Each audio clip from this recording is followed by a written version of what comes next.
Let's see what comes in the box with our Wacom Intuos 3D. On top we can see our pressure-sensitive tablet. We have our 2-button pen, software download link card, USB cable, instruction manual, and a disc with drivers. On the top of the tablet are 4 customizable express key buttons, and the dots represent the area that's used for drawing. On the back of the tablet, we have the USB port, a storage port for the USB wireless dongle, pen holder, and a switch to turn touch pressure sensitivity on and off. On the bottom of the tablet is a panel that can be removed. This is for the battery of the wireless accessory kit. There are 3 replacement pen nibs and a pen nib removal tool. The pen has 2 customizable buttons on a rocker switch. You can use your index finger or your thumb to push the buttons. After you use it for a while, you'll find out what works best for you. Let's start setting up our tablet. Plug in the USB cable to the port on the tablet, and plug the other end into the USB port on your computer. We now need to install the driver software onto our computer. If you don't have access to the internet, use the disk that came with the tablet. For the best experience, download the latest driver from the Wacom website. It's also on this page where you can redeem your software offers. Use the product key located on the side of your box. Click on the Download Now link and select the latest drivers for the current Intuos. Then select the PC or the Mac version. Installing the drivers will also install the Wacom Desktop Center. It's here where you'll have access to all of your settings as well as the Wacom Store. Under My Devices, you can see the installed Intuos tablet. Click on this to gain access to this tablet's documentation and settings. From this screen, we have access to the pen, express key, and on-screen control settings. Clicking on Pen Settings will bring up the Wacom Tablet Properties menu. At the top of this menu, you have the ability to assign settings to all applications or to specifically ZBrushCore. Notice how the settings change when I click on ZBrushCore. To customize the behavior of a button, click on the drop-down menu.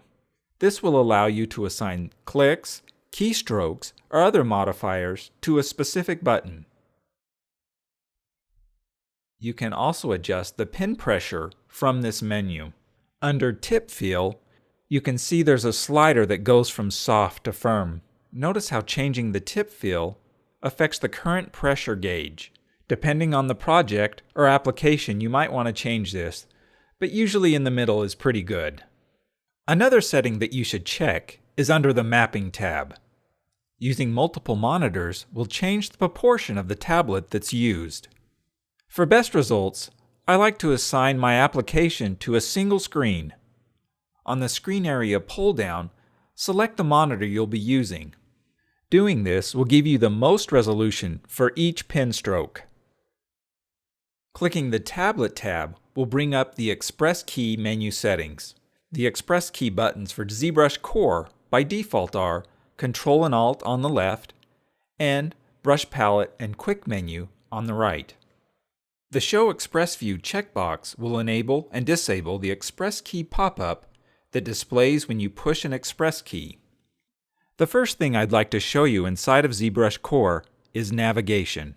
This is how you move, rotate, and scale an object while you work on it. There are 2 different ways of doing this. One is right-click navigation, and the other I will call canvas navigation. I want to introduce you to both methods so you can see which one works better for you. I'll start with right-click navigation. Hold your pen slightly above the tablet. As you move the pen, notice how the cursor on screen will move as well.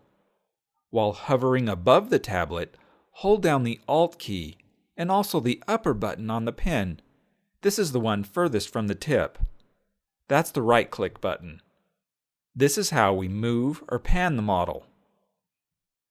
To rotate the model, hold down the upper or right-click button while you move the pen above the tablet. To scale or zoom, hold down the right-click button and the Control key as you hover above the tablet. This is right-click navigation. It has the advantage of being able to move, rotate, and scale based on the cursor location. I'll now show you on-canvas navigation. To move your model, hold down Alt and click anywhere off the model on the canvas area. If you're zoomed in close, you can also click on the area outside the white border. To rotate the model, just click and move anywhere on the canvas. The rotation will be based on the last point that you touched your model. To scale the model, hold down the Alt key and start to drag the pen outside of the model. As you do this, release the Alt key. Moving the pen up or down will scale the model. Using this method is a little tricky at first. Then it only requires keeping your finger on the Alt key for both moving and scaling. The advantage of using on-canvas navigation is that it requires less key presses. Try both right-click navigation and on-canvas navigation to see which one works better for you. Using a pressure-sensitive tablet is critical while using ZBrushCore. Both sculpting and painting benefit from the use of a tablet. While sculpting, the keys you'll probably use the most are Alt, Control, and Shift. Using the Alt key will invert the effects of a brush.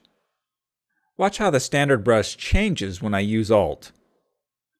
While drawing on the model, by default, it builds. When I hold down Alt, the brush now carves into the model. Holding down Shift will activate the smooth brush.